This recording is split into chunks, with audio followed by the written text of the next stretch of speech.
संपूर्ण राज्य में आनंद मनाया जाने लगा।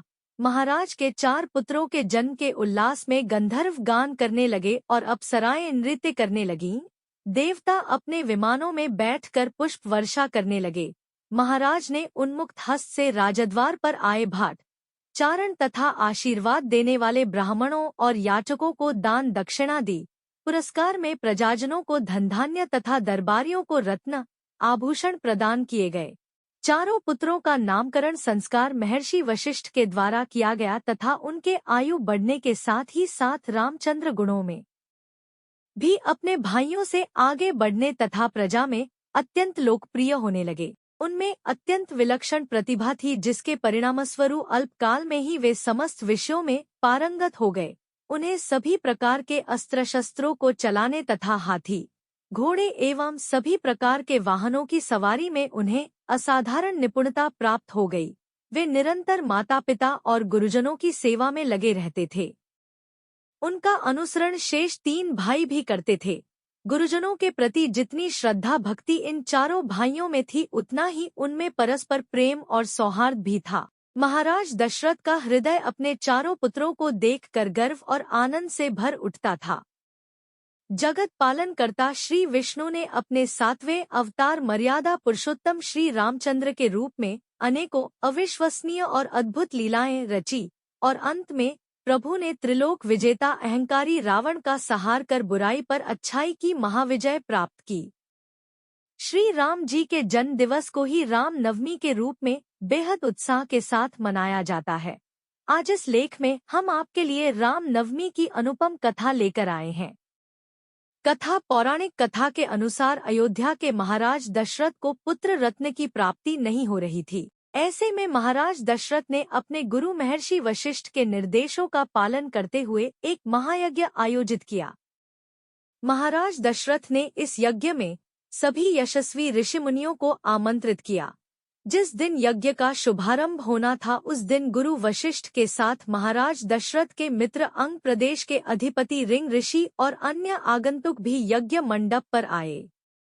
यज्ञ के समापन के बाद महाराज दशरथ ने सभी ऋषि और पंडितों को दक्षिणा स्वरूप धनधान्य का दान कर विदा किया। यज्ञ से प्राप्त प्रसाद लेकर राजा दशरथ पुनः अपने महल में लौट आए और प्रसाद अपनी तीनों रानियों के बीच वितरित किया। तत्पश्चात यज्ञ के पुण्य फल से तीनों रानियों ने गर्भ धारण किया। सबसे पहले माता कौशल्या ने एक पुत्र को जन्म दिया। रानी कौशल्या के द्वारा जन्मे उस बालक के चेहरे पर करोड़ों सूर्य के समान आभा थी और उस बालक व्यक्तित्व अत्यंत ही आकर्षण था। अनुपम छवि वाले उस बालक को जो कोई भी देखता मंत्रमुग्ध हो जाता। चैत्र माह के शुक्ल पक्ष की नवमी तिथि को जन्मा यह बालक और कोई नहीं बल्कि सृष्टि के महानायक श्री विष्णु के 7वें अवतार भगवान राम का ही बाल रूप था। माता कौशल्या के बाद अन्य 2 रानियों अर्थात माता कैकेयी और माता सुमित्रा ने भी शुभ नक्षत्रों में पुत्रों को जन्म दिया। माता कैकेयी के एक पुत्र अर्थात भरत हुए एवं माता सुमित्रा के 2 पुत्र लक्ष्मण एवं शत्रुघ्न हुए। अयोध्या के नन्हे राजकुमारों के जन्म का समाचार पाते ही पूरी अयोध्या नगरी में खुशियों और उत्साह की लहर दौड़ गई। गीत संगीत जैसे समारोहों से राजा दशरथ के चारों पुत्रों का स्वागत करते हुए उनका जन्म दिवस मनाया गया।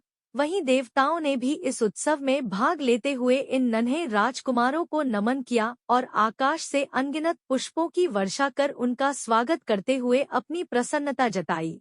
शीघ्र ही चारों पुत्रों का नामकरण संस्कार महर्षि वशिष्ठ के द्वारा किया गया तथा उनके नाम रामचंद्र, भरत, लक्ष्मण और शत्रुघ्न रखे गए।